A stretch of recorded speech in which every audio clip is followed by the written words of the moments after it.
샬롬, 말씀 읽어주는 김기훈 목사입니다. 오늘도 기대하는 마음과 사모하는 마음을 가지고 하나님의 말씀 함께 읽겠습니다. 시편 37편 1절부터 22절까지의 말씀입니다. 출세를 자랑하는 자들의 신경 쓰지 말고 악인의 성공을 부러워하지 마라.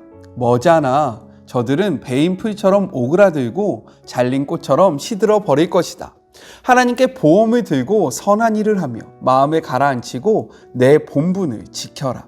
하나님과 사귐을 지속하여 가장 복된 것을 누려라. 하나님께 모두 털어놓고 아무것도 숨기지 마라. 꼭 필요한 일이면 그분께서 이루어 주시리라.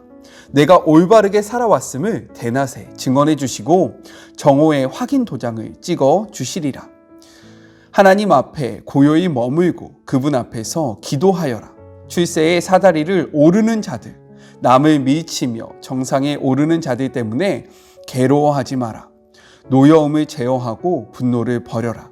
진정하여라. 화내봤자 사태를 악화시킬 뿐.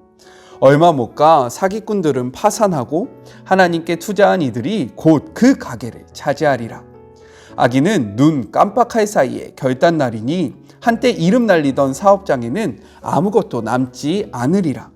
겸손한 이들이 그리로 들어가 넘겨받고 엄청난 횡재를 만끽하리라. 나쁜 자들은 착한 이들이 싫어 그들을 해코지하는데 골몰하지만 하나님은 조금 더 신경 쓰지 않으신다. 그분께 그들은 싱거운 농담거리에 불과하다. 불량배들이 칼을 휘두르고 허세 부리며 활을 당기는구나. 순진한 이들을 괴롭히고 개와 산책하는 선량한 사람을 강탈하려 드는구나. 저들 바나나 껍질에 미끄러져 그대로 거꾸러지니 연극 속에 우스꽝스러운 악역 꼴이다. 때로는 많은 것이 적고 적은 것이 많은 법. 의인 한 사람이 악인 10명보다 낫다. 악인은 도덕적으로 구제불능이지만 의인은 하나님께서 붙드시기 때문이다. 하나님은 선량한 이들을 기억하시나니 그들이 하는 일을 쉬 있지 않으신다. 그들은 불경기에도 고개 숙이지 않고 냉장고가 텅 비어도 배부르리라. 하나님을 얕보는 자들은 결단날이라. 하나님의 원수들은 끝장날이라.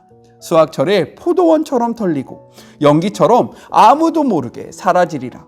악인은 꾸기만 하고 갚지 않으나 의인은 베풀고 또 베푼다. 후히 베푸는 이는 마지막에 모든 것을 얻고 인색한 자는 도중에 다 빼앗긴다. 이것은 하나님의 말씀입니다. 오늘부터 내일까지 함께 살펴볼 시편 37편은요 다윗의 시입니다. 이는요 악의 문제와 그 현상을 두고 고민하는 자들을 향한 지혜의 시예요. 제가 시편 37편을 읽으면서요 참 많은 위로를 받았고요. 그리고 이 땅에서 어떻게 살아가야 할지 다시금 그 방향성을 찾게 되었거든요. 그래서 다른 말씀도 물론 항상 기도하면서 찍지만 오늘 이 영상과 내일 찍을 영상은요 더욱더 기도하는 마음으로 제가 준비하면서 말씀을 나누고 있습니다. 이 영상을 통해서 악의 문제 그리고 이 땅에서 살아갈 때에 그리스도인으로서 고민하는 자들에게 작은 도움이 되기를 주님의 이름으로 간절히 소망해 봅니다. 시편 37편은요 이렇게 시작해요. 1절의 말씀을 같이 한번 볼까요? 악을 행하는 자들 때문에 불평하지 말며 불의를 행하는 자들을 시기하지 말지어다. 먼저 불평하다는요 원어적으로 보면 불타오르다, 불붙다 라는 뜻으로 마음이 뜨거워지며 얼굴이 벌겋게 달아오를 정도로 매우 경노하는 것을 의미하고 있습니다. 따라서 이는요 악인에 대해서 의로운 분노를 바라는 것이 아니라 극심한 분노에 사로잡힌 상태, 지나치게 감정적으로 격분한 것을 나타내고 있는 표현이에요. 그리고 시기하지 말지어다 라는 이 표현은요 몹시 부러워하다 라는 의미를 담고 있는데 이는 부러워하는 그 마음에 사로잡혀 있는 상태를 이야기하는 거예요. 자신의 감정 속에요 시기와 질투가 가득하여서 다른 것이 보이지 않는 그러한 상태를 나타내고 있는 표현이 바로 시기하지 말지어다. 여기에서 시기라는 표현입니다. 이것이 무엇을 나타내고 있는 걸까요? 이것은요 세상적인 관점으로 볼 때, 세상적인 기준으로 볼 때 악인들의 형통함과 그리고 불의한 자들의 잘됨이 있다라는 것을 분명하게 드러내는 거예요. 우리가 그리스도인으로서 매일매일 말씀 앞에 몸부림치면서 우리가 살아가고 있잖아요. 하나님의 뜻을 쫓아서 살아가려고 정말로 부단히 노력하고 있잖아요. 그런데 우리가 주위를 돌아보면요, 별로 몸부림치지 않고 있는데, 자신의 마음대로 살아가고 있는데 세상적인 기준과 세상적인 관점으로 잘 되는 자들, 형통한 자들이 분명히 있다라는 거예요. 어떻게 인정하십니까? 저는 인정이 되어져요. 이 상황이 어떤 상황인지 알겠고요. 그리고 다윗의 그 상태, 마음이 어떠한 마음인지도 알겠고요. 이 글을 바라보는 그리스도를 쫓아서 살아가려는 자들의 그 분노와 그리고 시기가 무엇인지도 이해가 됩니다. 저는 목회자로서 살아가려는데도 이러한 감정이 느껴지는데, 제가 이 감정을 느끼면서 어떠한 생각을 했냐면, 저는 그래도 목회자니까요, 제가 만나는 사람들은 거의 다 그리스도인들이에요. 제가 살아가는 삶의 터전은요, 예수를 믿는 자들에 둘러싸여서 저는 살아갑니다. 그럼에도 불구하고요, 이 시편을 볼 때 감정이 이입되는데, 세상 속에서 살아가고 있는 주의 모든 자녀들, 이 영상을 보는 여러분들은 얼마나 더 힘들까? 얼마나 더 어려울까? 얼마나 더 몸부림치면서 살아가야 할까? 그 어려움에 대해서 다시 한번 깊이 묵상을 하게 되었습니다. 다윗은요, 이러한 상황 속에서요, 이야기하고 있어요. 무엇이라고 이야기하는지 압니까? 악을 행하는 자, 불의를 행하는 자들 때문에 불평하지 말며 시기하지 말래요. 어떻게 이룰 수 있을까요? 다윗은 왜 그들을 바라보면서 불평하지 말고 시기하지 말라고 이야기할까요? 성경에는요, 다윗이 계속해서 이야기해요. 먼저 2절을 볼까요? 그들은 풀과 같이 속히 배임을 당할 것이며 푸른 채소같이 쇠잔할 것이로다. 그리고 9절 전반절을 보면요, 진실로 악을 행하는 자들은 끊어질 것이다. 10절을 보면요, 잠시 후에는 악인이 없어지리니 내가 그곳을 자세히 살필지라도 없으리로다. 15절이요, 그들의 칼은 오히려 그들의 양심을 찌르고 그들의 활은 부러지리로다. 17절이요, 악인들의 팔은 부러지나. 20절이요, 악인들은 멸망하고 여호와의 원수들은 어린 양의 기름같이 타서 연기가 되어 없어지리로다. 22절 후반절이요, 주의 저주를 받은 자들은 끊어지리로다. 한마디로 무엇이라고 이야기하고 있냐면, 이 악인의 형통함은 잠깐이다 라고 이야기하고 있는 거예요. 그렇기 때문에 그 악인들의 형통함을 바라보면서 부러워하지 마라. 그들의 잘됨으로 인해서 낭망하지 마라. 그들의 형통함을 시기하지 마라 라고 이야기하고 있는 거죠. 우리에게는요, 영원한 삶이 있는데 그들이 누리는 그 형통함은 정말로 요만큼 잠깐이라고 이야기하고 있는 거예요. 어떻게 좀 위로가 되십니까? 잘 안 되죠? 왜냐하면 우리가 이 땅 속에서 살아가고 있기 때문인 거예요. 그런데 8절을 보면요, 또 다르게 이야기합니다. 같이 한번 읽어볼까요? 분을 그치고 노를 버리며 불평하지 말라. 오히려 악을 만들 뿐이라. 저는 이 말씀을 읽는데요, 이거구나. 저는 그 많은 2절, 9절, 10절, 15절, 17절, 20절, 22절 이 말씀도 위로가 되고, 그래, 내가 분을 버려야 되겠다라고 생각도 되어졌지만, 그보다도요, 내가 빨리 분노를 내려버려야 되겠다, 시기를 없애버려야 되겠다라고 결심하게 된 말씀은요, 8절 말씀이에요. 다시 한번 읽어볼게요. 분을 그치고 노를 버리며 불평하지 말라. 오히려 악을 만들 뿐이라. 우리가요, 계속해서 그들을 바라보면서 분을 가지고 있고 노를 가지고 있으면요, 그 결과가 어떻게 되냐면 제가 악에 휩싸인다, 의인들이 악에 사로잡히게 된다라고 이야기하고 있는 거예요. 분을 품고 그리고 노를 품고 있는 자가요, 오히려 이 분과 노로 말미암아 악에 휩싸이게 되기 때문에 너희는 그 악을 품는 것을 멈추라 라고 이야기하고 있는 거죠. 그런데 실제로 저희 삶을 보니까요, 이 말씀이 맞다라는 거예요. 제 마음속에 누군가를 향한 불평함, 그리고 악인들을 향한 형통함을 바라보면서요, 분노가 휩싸여졌을 때 제 마음속에요, 불평과 불만이 자리 잡게 되는데 이것이 저를 사로잡게 되고요. 이 사로잡힘으로 인해서 제가 망가지는 것을 경험하게 되었습니다. 그래서 다윗은 이야기하고 있는 거예요. 빨리 너의 마음속에 불평과 시기를 버려야 된다. 왜? 그것이 너희들을 사로잡아서 너희들을 망가뜨리기 때문에 이것으로부터 너희가 끊는 그러한 것이 매우 매우 중요하다라고 이야기하고 있는 거죠. 우리요, 기억합시다.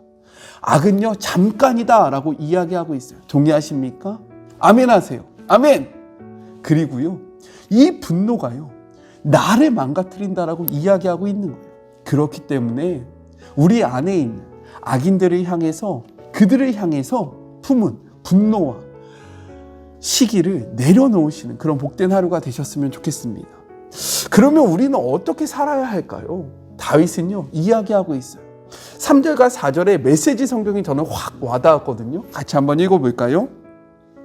하나님께 보험을 들고 선한 일을 하며 마음을 가라앉히고 내 본분을 지켜라.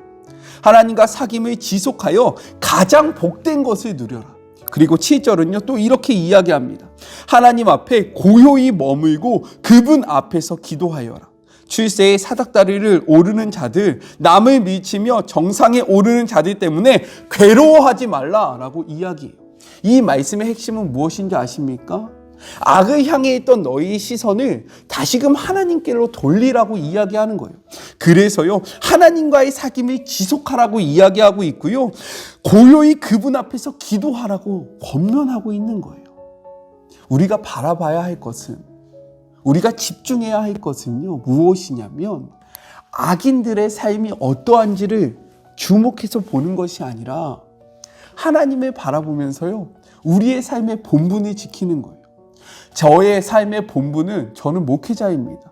하나님의 말씀을 가리키는 자예요. 하나님의 말씀이 무엇인지에 대해서 설명하는 자예요.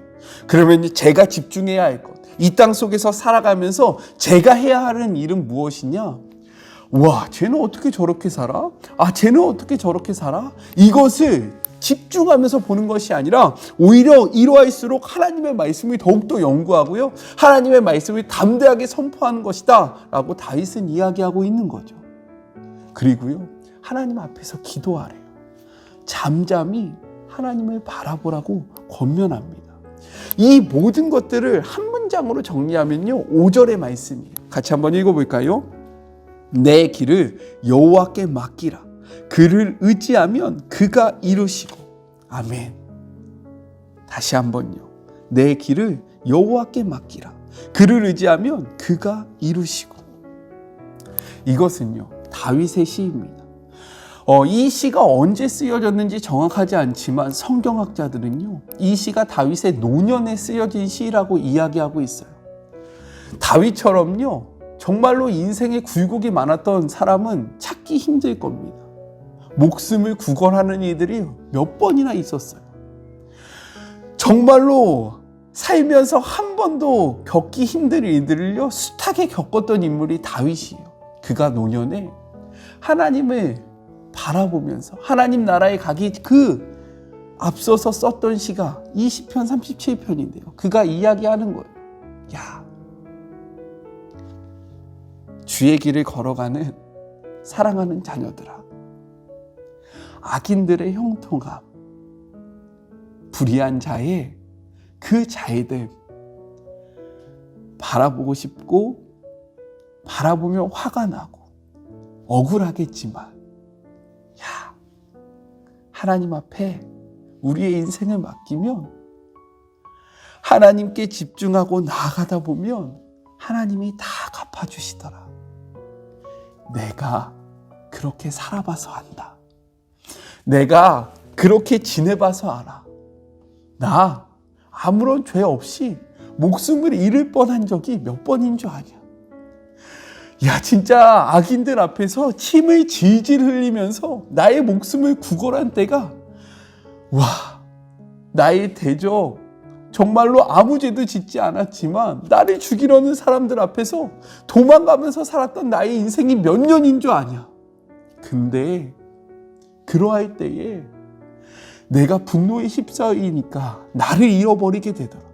근데 그때 내가 하나님을 바라보니까 내 인생을 하나님 앞에 맡기니까 내 아들이 나를 죽이려고 했을 때도 내가 나의 일로 인해서 나의 힘으로 그것들을 해결하려고 하는 것이 아니라 나의 삶을 인도하고 계신 하나님 앞에 이 모든 것들을 내어드리니까 지금 내가 이러한 삶을 살고 있다. 그러니 나와 같은 길을 걸어가고 있는 사랑하는 주의 모든 자들아, 하나님을 의지하여라. 그분께 맡기어라. 그러면 그분이 다 지켜보고 계시고 그분이 다 인도하여 주신다라고 이야기하고 있는 거예요. 우리 18절의 말씀을 같이 한번 읽어볼까요? 하나님은 선량한 이들을 기억하시니 그들이 하는 일을 쉬 잊지 않으신다. 믿으십니까? 하나님이 다 지켜보고 계시고요. 하나님이 다 기억하고 계신대요.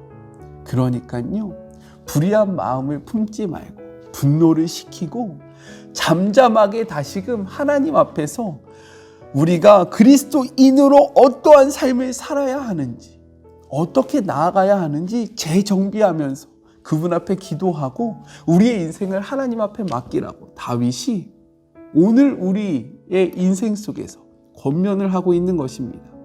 저는 이 말씀을 볼 때요, 진짜 위로가 많이 되었어요. 근데 더 위로가 되었던 건 무엇이냐면 다윗이라는 이 믿음의 선배가 쓴 시이기 때문에요, 더 위로가 되었고요, 더 확신이 되어졌습니다. 왜요? 이의 인생 속에서 녹아들었던 고백이기 때문인 거예요. 이의 평생의 고백이기 때문에 저는요, 이 말씀을 믿기로 결심했습니다. 그러니까요, 제 마음이 평안해졌고요. 그러니까요, 분노에 휩싸여서 저를 죽이던 저의 마음이 다시금 하나님을 바라보면서 소망이 가득하게 되었어요. 이 영상을 보고 있는 주의 자녀들, 그리스도인으로서 이 세상을 살아가는 거 쉽지 않죠. 쉽지 않으실 거예요. 매 순간순간마다 의로운 분노가 아니라요, 그것을 지나쳐서 우리의 감정이 빼앗길 정도로 분노가 일어날 때가 있을 겁니다. 목회자인 저도 그런데요. 여러분이라고 안 그렇겠습니까? 그러할 때 우리 다시금 주님을 바라봅시다. 우리의 마음을 가라앉히고요, 하나님과의 그 깊은 사귐 속으로 나아가 봅시다. 하나님이요, 우리 인생 책임져 주신대요. 우리 그러한 하나님을 믿는 그런 복된 하루가 되었으면 좋겠습니다. 우리 같이 기도할까요? 하나님 아버지, 감사합니다. 다윗 선배님의 이 고백이요, 이 글이요, 참 위로가 되고 참으로 다시금 힘이 생깁니다. 하나님, 우리가 이 세상 속에서 살아가다 보니까요, 악인들의 형통함과 불의한 자들의 그러한 잘됨이 부러울 때가 있음을 솔직하게 고백합니다. 하나님의 말씀을 지키려고 몸부림치면서 살아가는데 그렇지 않는 자들은 너무나도 잘 먹고 잘 사는 것 같아서 때로는 이 길을 포기하고 싶을 때가 있고요, 때로는 이 길 속에서 진짜 후회가 될 때도 있습니다. 하지만 다윗 선배님이 이야기합니다. 그러할 때에 하나님과의 깊은 사귐 속으로 들어가라. 악에 집중하는 것이 아니라, 현상에 집중하는 것이 아니라 하나님께 집중하여 너의 인생을 다시금 하나님 앞에 내어드리라. 그리하면 그분이 너의 삶을 인도해 주실 거다라고 선포하고 계십니다. 저는요, 이 말씀을 다시금 믿기로 결단합니다.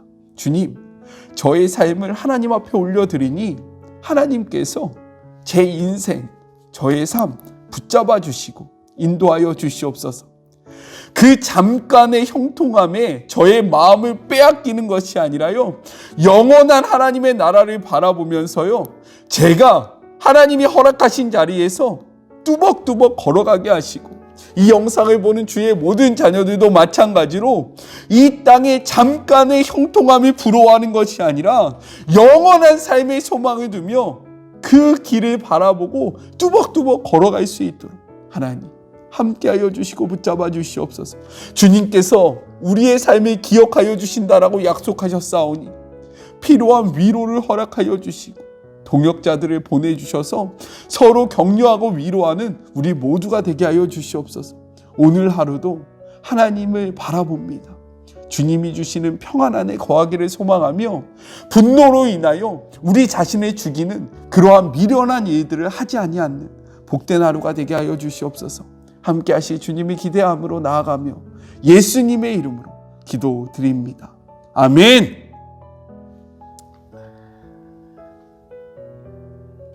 하나님 앞에 우리의 인생을 내어드립시다. 잠깐 넘어졌다가요, 다시금 일어납시다. 100번 넘어지면 101번, 1000번 넘어지면 1001번 일어나는 우리가 되었으면 좋겠습니다. 저는요, 또 내일 만나도록 할게요. 사랑하고 주님의 이름으로 축복하면서 오늘도 힘내세요. 우리 내일 만나요. 안녕. 수고하셨습니다.